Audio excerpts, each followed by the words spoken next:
அனைவருக்கும் வணக்கம். Welcome to our channel ready learn achieve. RLA அகாடமிக்கு தங்களை அன்புடன் வரவேற்கிறேன். ஸோ ஒரு முக்கியமான ஒரு அப்டேட் தான் டிஎன்எம்ஏ தரப்புல இருந்து வெளியிட்டு இருக்காங்க.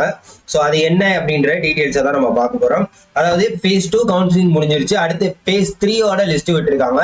ஸோ இது வரைக்கும் எவ்வளவு வேகன்சி ஃபில் இருக்கு, கவுன்சிலிங் phase 2ல எவ்வளவு இருந்துச்சு, phase 3ல லிஸ்ட் வந்து விட்டுருக்காங்க. அதே மாதிரி பாத்தீங்கன்னா இன்னையோட முடிஞ்சிடும். ஸோ அதனால இன்னைக்கு எவ்வளவு முடிஞ்சிருக்கு என்னன்ற அப்படின்னு பார்ப்போம். நாளையில இருந்து பாத்தீங்கன்னா உங்களுக்கு டிப்ளமோவோட கவுன்சிலிங் ஸ்டார்ட் ஆயிடும், டிப்ளமோ பிஎஸ்சிஎம்.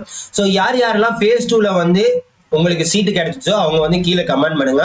உங்களுக்கு என்ன ப்ரொசீஜர் நடந்துச்சு அப்படின்றத தாராளமா சொல்லுங்க, மற்றவங்களும் தெரிஞ்சுக்கிட்டோம். ஸோ இது ஃபர்ஸ்ட் விட்ட டிகிரி கவுன்சிலிங், அதாவது செகண்ட் ரவுண்ட் கவுன்சிலிங் ஃபர்ஸ்ட் விட்டாங்க பாத்தீங்களா, அதுல மொத்தம் 61 வேகன்சி சொல்லியிருந்தாங்க.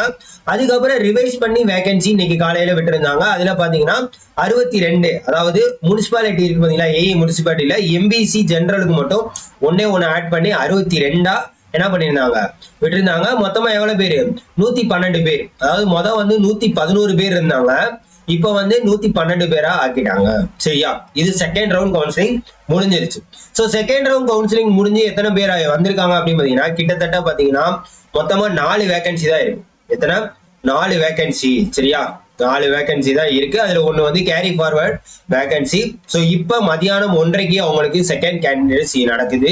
ஸோ இதுல பாருங்க, அதுல வந்து எஸ்டி தான் 2 பேருமே. யாரு அப்படின்னு பாத்தீங்கன்னா எஸ்டி தான். சரிங்களா, எஸ்டில தான் 2 பேரை கூப்பிட்டுருக்காங்க. சரியா, ஓகே. அதே மாதிரி பாத்தீங்கன்னா இப்ப மதியானம் 1:30 அவங்களுக்கு நடந்திருக்கும். ஸோ இது ரொம்ப ரொம்ப முக்கியமான தகவல். ஸோ யார் யாரெல்லாம் இந்த phase 2 phase 3ல போய் சீட் எடுத்திருக்கீங்க அப்படின்றத சொல்லுங்க. ஸோ இன்னையோட என்ன ஆயிடுச்சு, டிகிரி கவுன்சிலிங் முடிஞ்சிருச்சு. ஸோ உங்களுக்கு போஸ்டிங் ஆர்டர் எப்போ வரும் அப்படின்னு பாத்தீங்கன்னா இந்த இது ப்ரொவிஷனல் வாங்கி வச்சீங்கன்னா 20 to 30 days, 20ல இருந்து 30 நாட்கள்ல உங்களுக்கு டிபார்ட்மெண்ட்ல இருந்து போஸ்டிங் ஆர்டர் வரும் அப்படின்றத எல்லாருக்கும் சொல்லியிருப்பாங்க. ஸோ நீங்களும் யார் யாரெல்லாம் அட்டன் பண்ணிட்டு வந்தீங்களோ தாராளமா என்ன பண்ணுங்க, கீழே கமெண்ட் பண்ணுங்க. நாளைக்கு டிப்ளமோக்கு யார் யாரெல்லாம் போக போறீங்க அப்படின்றதையும் தாராளமா கமெண்ட் பண்ணுங்க. ஸோ மறக்காம இதே மாதிரி அப்டேட்டுக்கு என்ன பண்ணுங்க, தொடர்ந்து நம்ம சேனலை ஃபாலோ பண்ணிட்டு உங்க ஃப்ரெண்ட்ஸ் எல்லாருக்குமே ஷேர் பண்ணி விடுங்க. ஸோ இன்னோட என்ன ஆயிடுச்சு, முடிஞ்சிருச்சு டிகிரி கவுன்சிலிங்.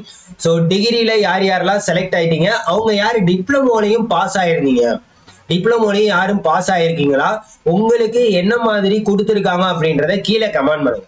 சரியா, இப்ப நீங்க டிகிரியில டிப்ளமோல பாஸ் ஆயிருப்பீங்க. இப்ப டிப்ளமோ அடுத்து நீங்க இன்டர்வியூ போகலாமா போகக்கூடாதா அப்படின்றத கீழே கமெண்ட் பண்ணுங்க. மறக்காம நம்ம சேனலை தொடர்ந்து ஃபாலோ பண்ணிக்கிட்டே இருங்க. Thank you so much.